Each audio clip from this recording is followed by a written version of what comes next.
주님 감사합니다. 이 밤에도 주님을 경배하는 자리로 인도하시고 하나님의 주의 백성들이 모였고 또 그 경배의 자리로 이끌어 주신 그 하나님께 감사와 영광을 올려드립니다. 이 수요 저녁에도 잊지 않고 주의 전을 찾게 하신 주님, 큰 은혜 받고 돌아가게 하시며 하나님의 은총이 넘쳐나는 귀한 시간 되게 하옵소서. 성령의 감동 있게 하셔서 하나님의 영광이 드러나게 하시고 하나님의 은혜가 충만한 시간 되게 하옵소서. 말씀 가운데 말씀하여 주셔서 듣는 귀 듣는 마음 허락하여 주옵소서. 함께 하시니 감사하며 우리 주 예수 그리스도의 이름으로 간절히 기도드리옵나이다.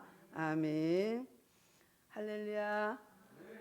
지난 시간에 이어서 창세기 43장 볼 건데요. 지난 시간에 잠깐 짧게 요약하고 그 후에 이어가도록 하겠습니다. 기근이 점점 더 심해졌어요. 아주 많이. 그럼에도 불구하고 자녀들이 아버지 야곱에게 우리 양식이 떨어졌어요. 가서 얼른 사와야겠어요 하는 말을 하지 않아요. 그리고 묵묵히 눈만 말똥말똥 띄고 있어요. 그런데 아버지가 답답해서 얘들아 어떻게 너희들 이럴 수 있니? 가서 곡식 좀 사와라. 그래야 우리가 살지 않겠니? 하니까 그제서 말문이 열어져요. 입이 열어져서 뭐라 그래요? 우리가 베냐민 없이는 못 가요. 그 사람이 우리한테 엄히 말했어요. 우리가 아이를 데려가지 않으면 그 사람 얼굴을 볼 수 없다고요. 그러니 못 가요. 그러고 있는데 지금 애굽에 누가 갇혀 있어요? 시몬이요. 시몬 형이 갇혀 있다고요. 둘째가. 그러면 아버지 마음이 애타야 되는 거 아니에요? 형제들이 조바심 나야죠. 언제 가지?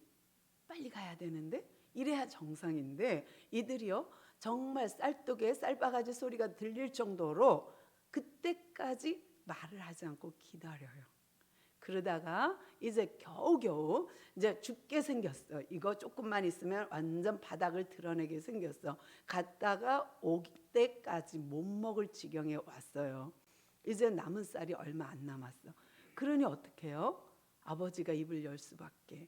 그리고 호통쳐요. 어찌하여 너희들은 동생이 있다고 하였니? 하고 화를 내요. 그러니까 유다가 아니요. 아버지 그 아이를 주시면 데려갔다가 데려다 올게요. 그런데 그 마음, 아버지의 마음을 아는 사람 누구? 유다. 왜? 요셉을 잃어본 적이 있는 야곱의 트라우마를 누구보다도 잘 아는 이가 유다예요. 왜요? 그 첫째 아들이 결혼을 했는데 죽었어요. 왜요? 자식 없이. 그 다음에 둘째를 넣었더니 둘째도 죽었어요. 그래서 엘과 오난이 다 죽고 나니까 셋째 셀라를 줄 수가 없는 거예요. 그렇게 아들을 잃어본 경험이 있는 유다가 간곡히 말해요. 내 목숨을 담보로 보증으로 삼겠습니다 하죠. 그 보증으로 우리가 살아요. 예수님이 십자가의 담보물이 되어주지 않았다면, 예수님이 우리의 십자가의 보증이 되어주지 않았다면 우리는 살 수 없어요. 근데 이 유다의 후손으로 예수님이 오시잖아요. 그런데 이 아버지가 그 유다의 말을 듣고 마음이 녹았어요. 알았어. 내가 잃으면 잃지. 그리고 손에 움켜진 것을 놓으니까 드디어 베냐민을 데리고 야곱의 자녀들이 베냐민을 데리고 그 형들이 내려갑니다. 드디어 요셉 앞에 섰습니다. 그래서 요셉 앞에 서니라 까지 봤어요. 우리가 15절까지 제가 간략하게 스토리 말씀을 드렸고요. 이제 16절부터 볼게요. 창세기 43장 16절입니다. 함께 읽겠습니다. 시작. 요셉은 베냐민이 그들과 함께 있음을 보고 자기의 청지기에게 이르되 이 사람들을 집으로 인도해 드리고 짐승을 잡고 준비하라. 이 사람들이 나와 함께 먹을 것이니라. 청지기가 요셉의 명한 대로 하여 그들을 요셉의 집으로 인도하니 그 사람들이 요셉의 집으로 인도됨에 두려워하여 이르되 저번에 우리가 자루에 들어있던 돈의 일로 우리가 끌려드는도다.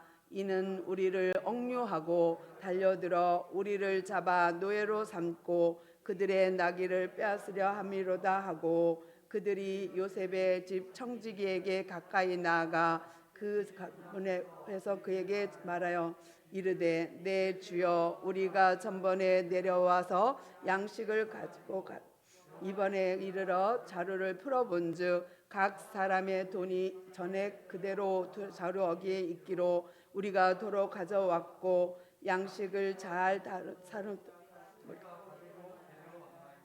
우리의 돈을 우리 자루에 넣은 자는 누구인지 우리가 알지 못하나이다. 아멘. 거기까지 볼게요. 드디어 요셉 앞에 서니라. 요셉 앞에 섰습니다. 형제들이. 그러면 어떻게 됐어요? 이제 시몬도 데리고 와요. 그러면 12명의 아들들이 다 한 자리에 모였어요. 그러면 이 순간에 뭐가 이루어졌죠? 요셉의 꿈이 이루어진 거예요. 그러니까 베냐민이 빠진 상태에서는 요셉의 생각에 베냐민 한 명이 부족해. 저들이 나를 해치려고 한 것처럼 내 동생도 해쳤나? 왜 한 명이 없지? 그래서 머리를 쥐어 짠 게 뭐예요? 너희들은 스파이야. 너희들은 정탐꾼이야. 해서 탁 인질로 시몬을 잡아놓고 베냐민이 와야 너희들이 스파이가 아닌 걸 알지. 너희들 마음을 보여줘. 너희들 진실함을 보여줘. 했던 사건 알잖아요. 그러니까 이들이요. 이제 형들이 와서 쫙 12명이 요셉까지 합치면 12명이 쫙 한 자리에 모인 거예요. 이걸 보는 순간 요셉은 꿈을 생각 안 할 수가 없는 거예요. 왜냐하면 11볕단이 내 볕단에 절하더이다. 11별이 나에게 절하더이다 하는 꿈이 이루어진 거예요. 그러니까 12명이 한 자리에 딱 서는 순간 하나님의 언약의 성취인 거예요. 그러니까 요셉은 그걸 알아챘어요. 이게 나에게 보여준 꿈이었구나. 이것이 하나님의 뜻이요. 이것이 하나님의 계획이었구나라는 것을 이제 요셉은 알아요. 그런데 형제들은 그가 요셉인지도 몰라. 그리고 아무것도 모르고 두려워. 쿵쾅쿵쾅쿵쾅. 큰일 났다. 요셉이 명령하는 게 여기서 돈을 받고 쌀을 내줘라 하는 게 아니라 자기 총리 관적, 총리의 개인 집으로 자기들을 초대하는 거예요. 따라오시오 하고 가는 거예요. 끌려가면서 무슨 생각했을까? 따라가면서 무슨 생각했을까? 이들이 자기 안에 있던 죄가 막 생각나는 거예요. 왜요? 요셉을 애굽에 팔았잖아요. 그 애굽이라는 나라는 요셉이 팔려간 곳이에요. 그러니까 이 형제들의 마음속에는 쿵쾅쿵쾅 우리가 드디어 죄값을 받나 보다. 저들이 우리를 억류해서 총리 관저에 있는 감옥에다 쳐넣을까? 아니면 우리를 스파이로 몰고 가서 베냐민을 데리고 왔음에도 불구하고 우리를 죽일까?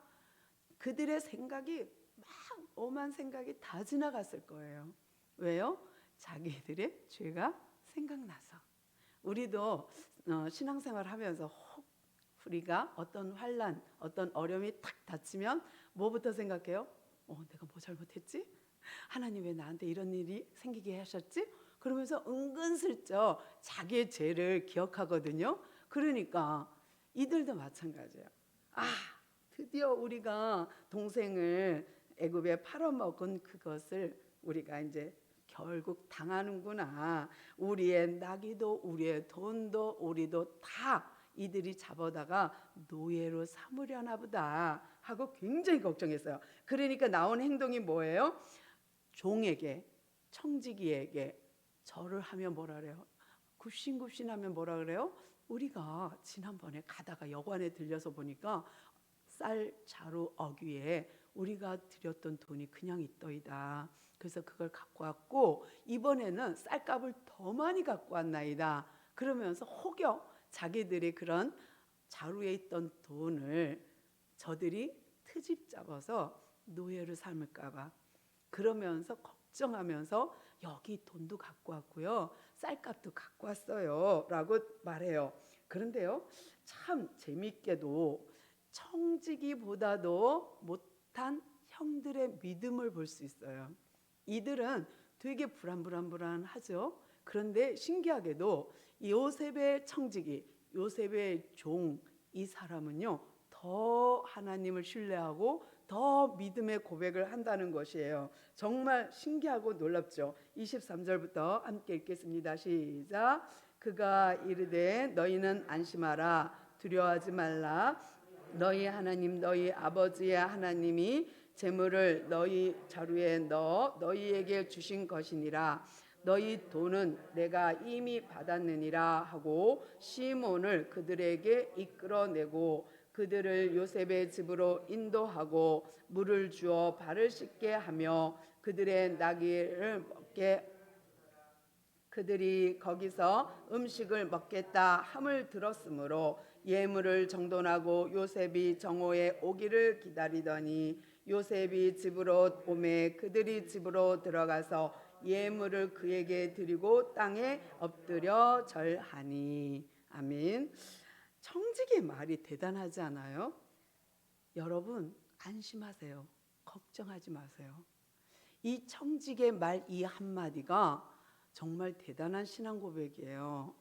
주인의 마음을 아는 종, 아버지의 마음을 아는 종. 우리가 성경에서 곧잘 주인, 왕이나 주인을 아버지라고 표현하는 것을 여러 군데서 볼 수 있거든요.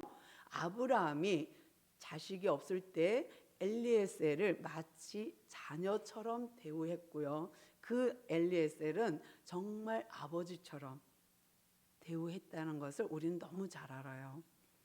주인과 종의 관계, 주인의 마음을 아는 종. 보아스의 일꾼들이 보아스와 인사하는 거 아시죠? 그들이 이삭을 이렇게 거둘 때에 곡식단을 거둘 때에 보아스가 우연히 그 밭을 찾아왔다 그래요. 사실 주 안에선 우연은 없습니다. 그러나 성경이 그렇게 우연히라는 단어로 우리에게 은근슬쩍 은혜를 끼쳐요. 참 우연이란 단어가 그렇게 아름답게 들릴 수가 없어요. 보아스의 장면에서는요. 근데 우연히 그가 왔는데 우연히 누가 와요? 나오미의 며느리가 와서 그 밭에서 이삭 죽기를 하거든요. 그럴 때에 보아스와 종들의 대화가 너무 아름다워요. 그러니까 보아스가 종들에게 일꾼들에게 인사해요. 하나님이 너희에게 평안을 줄지어다 인사해요. 그러니까 종들이 똑같이 답을 해요. 하나님의 은혜가 당신에게 있기를 원하나이다. 서로. 저는 종과 주인의 관계가 이 정도라면 그건 뭐 종이 아니라 생각하고요. 가족이라 생각이 들어요. 여기서도요. 이 청지기가요. 요셉과의 관계가 어떠한지 한마디로 표현하는 것이 이 청지기가요. 야곱의 그 아들들한테 한 말이 뭐예요? 안심하십시오. 두려워하지 마십시오. 그 돈은 이미 하나님께서 당신들에게 준 것이고 그리고 이미 그 돈을 내가 받았습니다. 라는 거예요. 세상에 이런 믿음이 어디 있어요? 주인의 마음을 너무 잘 아는 거예요. 요셉의 마음을 너무 잘 아는 청지기가 한 말이 안심하라. 두려워하지 말라. 너희 하나님, 너희 아버지의 하나님이 그 돈, 재물을 너희 자루에 넣어 너희에게 주신 것이다. 세상에 이런 주인과 종의 관계라면 우리가 하나님 아버지의 마음을 이 정도만 알아준다면 짱이겠죠.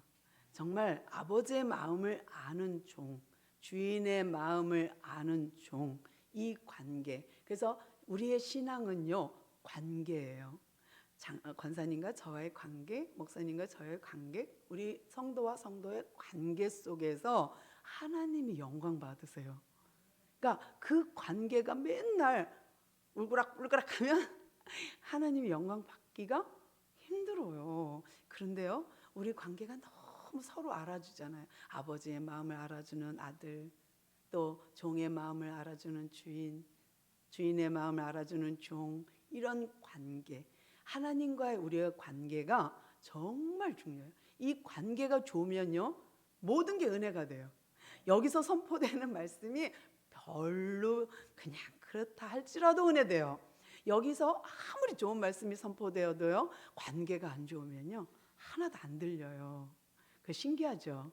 인간 관계가 그렇더라고요. 내가 상대방에 대해서 좋게 여기고 있으면요, 뭐든지 이뻐. 근데 상대방에 대해서 별로면요, 뭐든지 안 예뻐요. 그런 거 보면 정말 하나님의 사람들 관계, 이 공동체, 교회라는 공동체 안에서 이루어지는 이 관계는 참 아름다운 거예요. 너무 아름다운 거예요.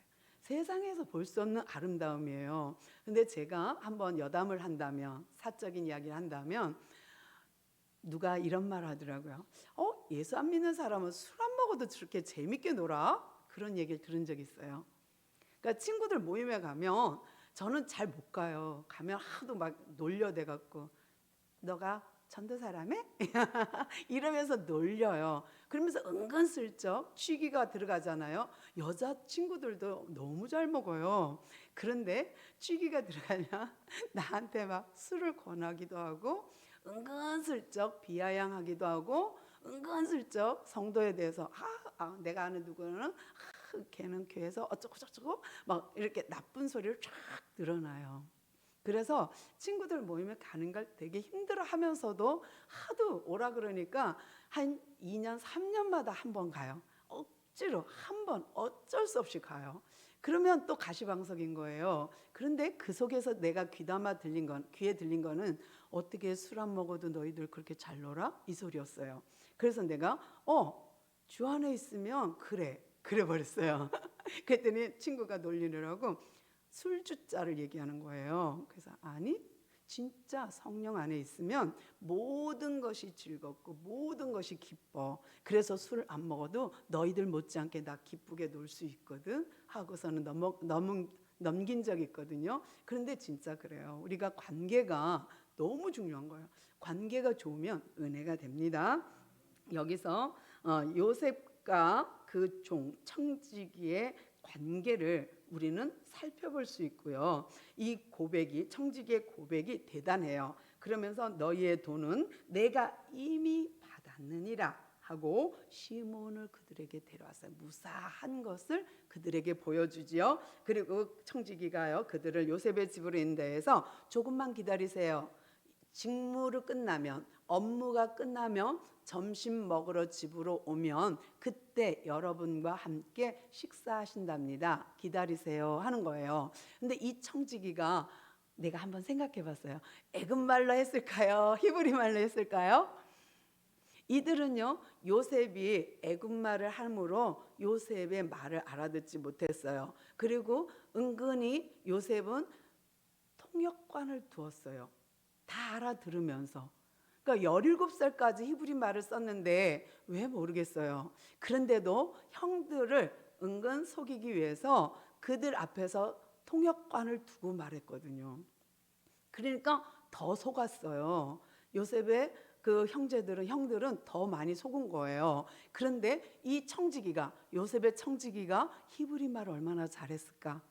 요셉이 집에서 자기의 언어, 자기 나라 언어를 참 잘 썼을 것 같아요. 그러니까 이 청지기가 히브리 말을 다 하는 거예요. 그러니까 기다리십시오. 너희들은 안심하고 두려워하지 마세요. 이미 당신들의 돈은 받았습니다. 그리고 당신들에게 그 돈을 준 거는 당신들의 하나님, 당신들의 아버지의 하나님이 주신 것입니다. 아니, 어디서 이런 말을 할까? 너무 신앙 고백이 철저하지 않아요? 너무너무 신앙적인 고백 아닌가요?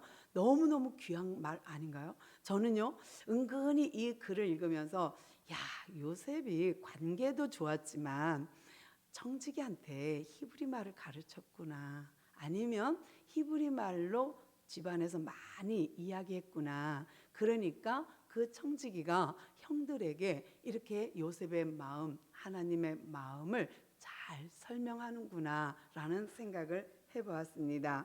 그리고 정말 정오가 되기를 기다렸고 정오가 되자 요셉은 업무를 마치고 집으로 왔어요. 오자마자 집에 들어오는 요셉을 바라보며 그 형들이 어떻게 해요? 그에게 예물을 드리고 그 땅에 엎드려 절합니다. 이 광경 상상만 해도 대단하잖아요. 요셉이 그토록 보고 싶었던 막내가 거기 끼어 있어요. 자기 친동생이. 그리고 숫자를 딱 보니까 다 맞아. 11명의 시몬까지 끼어 있으니까 다 맞아. 아, 하나님 이거를 위하여 나를 애굽에 보내셨군요. 이때를 위함이군요. 이것을 하나님 기다렸군요 하는 하나님의 계획을 본 거예요. 하나님의 뜻을 발견한 거예요. 그러니까 요셉의 마음에서는 슬픔이 없어요. 괴로움이 없어요. 속상함이 없어요. 형들이 자기들을 팔았다는 거에 대해서 마음 아프지 않아요. 나중에 고백합니다. 형들 싸우지 마세요. 나를 애굽에 보내신 이는 여호와 하나님입니다 라는 고백을 하거든요. 정말로 요셉은 하나님의 뜻, 하나님의 목적, 하나님의 의도가 알려지는 순간, 깨닫는 순간 모든 것이 감사한 거예요. 우리가 하나님의 의도를 모르면, 하나님의 뜻을 모르면 매 순간 나는 왜 이렇게 살아? 나 왜 이래? 나는 왜 이런 거야? 막 불평밖에 할 수 없어요. 근데요, 하나님의 의도, 하나님의 뜻을 발견하면 그때부터는 다 감사. 포로도 감사, 종도 감사, 총리도 감사, 다 감사할 수 있다는 거죠. 그래서 정말 하나님의 은혜는 관계, 또 어떤 거예요? 이르면 이르리라. 지난 시간에 본 것처럼 내 쥔 것을 내려놓을 때 야곱이 만약에요, 내가 이르면 이르리라 한 마음이 없이 죽어도 베냐민 못 줘 그랬다면 하나님의 뜻이 이루어질까요? 11별이 절할까요? 11볕단이 절할까요? 아니요, 그런 건 없어요. 그런데 야곱이 이르면 이르리라 하고 베냐민을 내어줬더니 세상에 요셉 앞에 모두 절하며 하나님의 뜻이 그 속에서 이루어지는 것을 우리는 볼 수 있습니다. 또 함께 읽겠습니다. 27절부터 읽겠습니다. 시작. 요셉이 그들의 안부를 물으며 이르되 너희 아버지 너희가 말하던 그 노인이 안녕하시냐? 아직도 생존해 계시느냐? 그들이 대답하되 주의 종 우리 아버지가 평안하고 지금까지 생존하였나이다 하고 머리 숙여 절하니라. 요셉이 눈을 들어 자기 어머니의 아들 자기 동생 베냐민을 보고 이르되 너희가 내게 말하던 너희 작은 동생이 이 아이냐? 그가 이르되 소자여 하나님이 내게 은혜 베푸시기를 원하노라. 요셉이 아우를 사랑하는 마음이 복받쳐 급히 울 곳을 찾아 안방으로 들어가서 울고 얼굴을 씻고 나와서 그 정을 억제하고 음식을 차리라 하매 그들이 요셉에게 따로 차리고 그 형제들에게 따로 차리고 그와 함께 먹는 애굽 사람들에게도 따로 차리니 애굽 사람은 히브리 사람과 같이 먹으면 부정을 입었음이었더라. 아멘. 드디어 이제 요셉이 오전 업무를 마치고 집으로 돌아와서 점심을 먹습니다. 근데 이 형제들이 요셉이 들어올 때 즉각 예물을 드리고 절을 해요. 예물을 드리고 절을 해요. 우리가 생각나는 광경 있죠? 예물을 드리고 경배해요. 참 대단합니다. 요셉이요 또 입을 열었어요. 그런데 뭐라 그러냐면 아버지가 안녕하냐 궁금해요. 그러니까 지금 야곱의 나이가 장난 아니거든요. 되게 많아요. 그러니까 걱정되죠. 어마어마한 나이니까. 거기에 플러스 자기 동생을 보는 순간 많이 컸어. 너무 멋지게 자라줬어. 그리고 자기가 없는 동안 아주 멋있어졌어요. 어릴 때 헤어졌던 그 동생이 20살이 넘어가니까 건장한 청년으로 바뀐 것을 볼 때 감격스러운 거예요. 그러니까 요셉이요 가만히 형제들이 하는 거를 보고 있는 거예요. 관찰하고 있어요. 무엇을 관찰했을까요? 차려줘요. 음식을 차려줘요. 근데 순서대로 차려줍니다. 그리고 음식을 먹으면서 아버지는 안녕하세요? 잘 계시나요? 평안하신가요? 당신들이 말한 동생이 저 아이예요? 하고 다 물어볼 때 그 분위기를 요셉이 관찰해요. 근데 그 분위기를 보면 베냐민이 어떻게 어린 시절을 보냈는지 알까요? 모를까요? 알아요. 그러니까 이 요셉은 그걸 알고 싶었던 거예요. 과연 형들이 내가 없는 상황에서 내 동생을 잘 돌봤을까? 궁금하죠. 아니면 만약에 못 만났을 때에는 그런 생각도 했잖아요. 내 동생이 안 따라왔어? 그러면 없나? 잘못되었나? 저들이 또 그를 죽였나? 이런 의심도 했었던 요셉이잖아요. 그런데 건장하게 자랐고 아주 젊은 청년이 돼서 왔으니 얼마나 기뻐요. 그러면서도 계속 질문해요. 문진해요. 의사가 딱 만나면 문진하듯이 안녕하신지요? 하고 물어요. 저 아이가 그 아이입니까? 그러면서 분위기를 보고 관찰합니다. 내 동생이 나 없을 때 어떻게 자랐지? 어떻게 형들 속에서 잘 자랐지? 그들의 분위기를 보면서 요셉은 판단한 거죠. 그러면서 그 아이에게 축복합니다. 소자여 하는데요. 29절 뒷부분 보면요. 그 아이가 그 아이입니까? 네, 그렇습니다. 그러니까 소자여 하나님이 내게 은혜 베푸시기를 원하노라. 인사하죠. 정말 샬롬 하면서 그에게 축복해요. 근데요, 여기서 말하는 소자여, 아이야 하는 이거는요, 마치 부모가 자녀에게 하는 말과 같은 뜻이에요. 소자야. 그런 광경 우리 생각나죠? 근데 정말로 우리가 사랑스러우면 아이라 그러기도 하잖아요. 그런 거 TV에 몇 번 나왔는데, 그렇죠? 사랑하는 애인한테 아가, 뭐 애기, 우리 애기, 뭐 이러는 거 표현하잖아요. 그런데 정말 요셉이요, 동생을 보고 너무 좋아서 소자여 한다고요. 그러니까 이게 너무 사랑스러운 표현인 거예요. 소자여. 그러면서 하나님의 은혜가 있기를 원한다 하면서 축복해요. 그 다음에요. 그러고 나니까 감당 못할 감정이 복받쳐서 울고 나와 안 울은 척 하고 이제 그들과 함께 음식을 먹어요. 그런데 따로 상을 줘요. 근데 여기서 명시한 게 뭐예요? 히브리 사람과 같이 먹으면 부정하다라는 거예요. 그러면 요셉도 히브리 사람이잖아요. 근데 애굽 사람들이 다 히브리인 요셉을 너무너무 존경해요. 너무너무 따라요. 그래서 그가 총리하는 동안에 어마어마하게 국고가 늘어나요. 나라가 부강해져요. 그런데 어떻게 히브리인과 앉아서 같이 밥 먹는 것도 부정하게 여기는 애굽 속에서 이 요셉이 멋지게 총리를 할 수 있을까? 그건 관계입니다. 정말로 요셉의 관계가 청지기와의 관계도 우리는 알 수 있지만 부하들과 신하들과 총리와의 관계, 장관과 장관과의 관계 속에서도 우리는 여기서 알 수 있는 것이 히브리인과 같이 먹으면 부정한 거야. 그들은 천하게 여겨 히브리인을. 그런데 요셉이 거기에 존경을 받는다? 그러면 요셉이 어떤 처세를 했길래 요셉은 괜찮은 거야. 히브리 사람과 같이 먹으면 부정하게 여기는 그들 속에서 지금 총리 일을 너끈히 잘 감당하는 걸 보잖아요. 세상 가운데서도 믿는 우리도 마찬가지예요. 예수 믿는다고 톡톡 튀어갖고 쟤는 우리랑 안 놀아 그러면서 왕따 시키고 그런 것보다는 잘 어우러지는 것도 하나님의 은혜고 하나님을 전하는데 유익인 거예요. 그래서 바울이 그런 고백해요. 빈부에 처할 줄 아는. 그러니까 부한 자 만나면 부하게, 낮은 자 만나면 낮게 나가는 그 빈부에 처할 줄 아는 그런 비결을 가졌다 그래요. 일체의 비결을 배웠노라.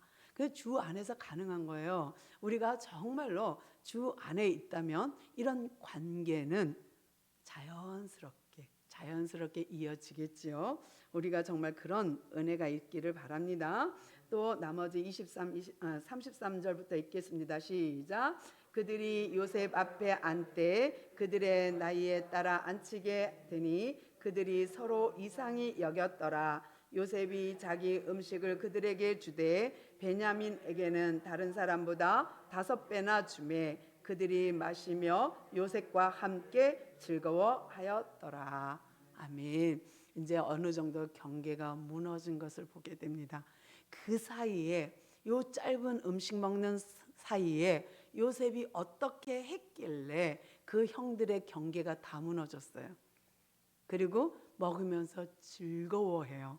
또 하나, 그 동생에게는 5배로 줬는데도 이상히 여겼지만 그거에 대해서 의심하지 않고 그거에 대해서 따지지도 않고 자기네끼리 쑥떡공도 안 하고 그냥 같이 요셉과 함께 먹고 즐거워했다. 저는요 마지막 부분에 요셉과 함께 즐거워하였더라.